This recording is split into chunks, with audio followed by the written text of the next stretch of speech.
বন্ধুরা, পটলের এই রেসিপিটা থাকলে তোমরা মাছ মাংস ছেড়ে খাবে।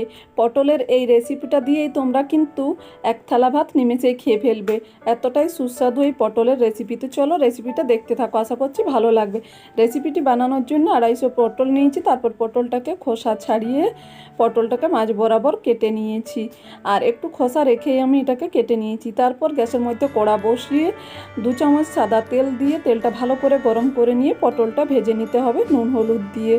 আমি এখানে সাদা তেলে রান্নাটা করেছি, তোমরা চাইলে সরষের তেলও রান্নাটা করে নিতে পারো বন্ধুরা। লবণ আর হলুদ দিয়ে পটলটাকে মিনিট 4-5 একদম লো টু মিডিয়াম আছে এটাকে ভেজে নিতে হবে। পটলটাকে খুব বেশি লাল করে ভাজার দরকার নেই, হালকা একটু গোল্ডেন করে ভেজে নিলেই হবে পটলটা। তো এইভাবে 3 থেকে 4 মিনিট আমি রেখে পটলটাকে ভেজে নিয়েছি। এখন পটলটাকে আমি একটা প্লেটের মধ্যে উঠিয়ে নিচ্ছি।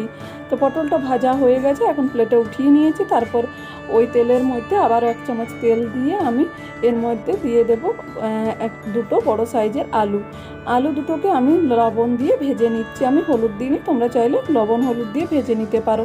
এভাবে এটাকেও 5-7 মিনিট সময় নিয়ে ঢাকা দিয়ে আলুটাকে ভেজে নিয়েছি। ঢাকা দিয়ে আলুটা ভাজলে খুব তাড়াতাড়ি আলুটা ভাজা হয়ে যায়।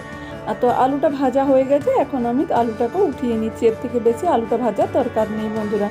তারপর ওই তেলের মধ্যে দিয়ে দিচ্ছি 1/2 চামচের মতো গোটা জিরে ফোড়ন, আর দিয়ে দিচ্ছি 2 চেরা কাঁচা লঙ্কা। ফোড়ন থেকে একটা সুন্দর গন্ধ বেরিয়ে এলে তার মধ্যে দিয়ে দিচ্ছি একটা ছোট সাইজের কুচনো পেঁয়াজটা দিয়ে আমি একটু নাড়াচাড়া করে দিয়ে তারপর দিয়ে দিচ্ছি টমেটো কুচি। এখানে হাফ টমেটোকে আমি পাতলা করে কেটে নিয়েছিলাম। তারপর টমেটোটাকে একটু নাড়াচাড়া করে হালকা একটু নরম হয়ে যাওয়ার পর দিয়ে দিচ্ছি কিছু গুঁড়ো মশলা। হাফ দিয়ে দিচ্ছি হলুদ গুঁড়ো 1/2 চামচ, আর 1/2 চামচ দিয়ে দিচ্ছি ধনে গুঁড়ো, আর 1/2 চামচেরও কম দিয়েছি জিরে গুঁড়ো। এই মশলাগুলো দিয়ে আমি একটু নাড়াচাড়া করে অল্প জল দিয়ে মশলাটাকে ঢাকা দিয়ে কষিয়ে নেব। তোমরা চাইলে কাশ্মীরি লাল লঙ্কার গুঁড়ো বা ঝাল লঙ্কার গুঁড়ো ব্যবহার করতে পারো বন্ধুরা। তো ঝালটা যে যেরকম পছন্দ করো। কিছুক্ষণ এইভাবে ঢাকা দিয়ে মশলাটা কষিয়ে নিয়েছি, ততক্ষণ মশলাটা তেল না ছাড়ে।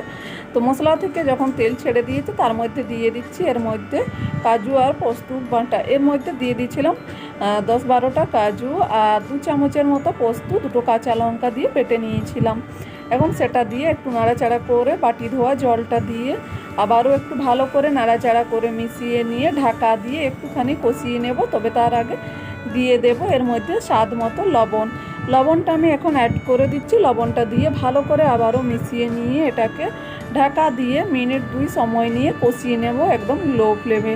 মশলাটা যখন কষানো হয়ে যাবে তখন দিয়ে দেব আগে থেকে ভেজে রাখা আলুটা দিয়ে আগে ভালো করে আবারও একটু কষিয়ে নেব, যাতে আলুর মধ্যে লবণ আর মশলার ফ্লেভার সুন্দরভাবে ঢোকে। তারপর দিয়ে দেব ভেজে রাখা পটলটা দিয়ে আবারও আমি 1 থেকে 1.5 মিনিটের মতো এটাকেও ভালো করে কষিয়ে নেব মশলার সঙ্গে, যাতে সুন্দরভাবে কষানো হয়ে যায়।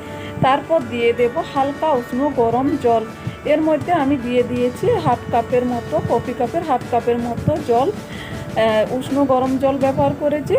এখন আমি এটাকে ভালো করে নাড়াচাড়া করে মিশিয়ে নিয়ে আবারও 4 থেকে 5 মিনিট ঢাকা দিয়ে রান্না করে নেব।